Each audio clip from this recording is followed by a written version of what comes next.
No justice. No peace. No justice. No peace. No justice. No peace.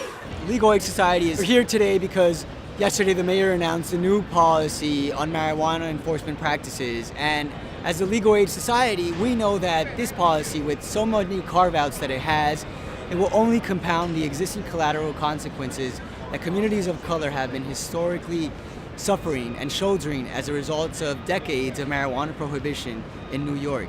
Now, yesterday, New York City took what I consider some baby steps to rectify decades of targeted enforcement of low-level offenses, which were clearly being carried out with racial bias. 84% of convictions, the last 20 years, over 700,000 convictions, are black and brown.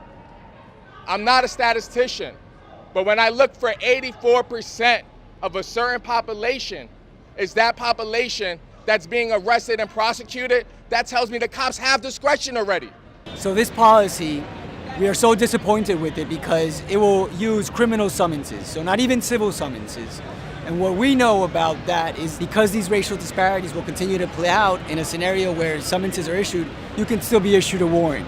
And that is a continuation of the same problem. And I am concerned that if we're giving criminal summonses still, we're going to be able to give people criminal records. And those criminal records will probably be to the 80 and 90% of people who are black and Latino who are touched by law enforcement at this moment in time. Officers can basically continue to discriminate and use this as a tool of criminalization that we know will continue to impact communities of color.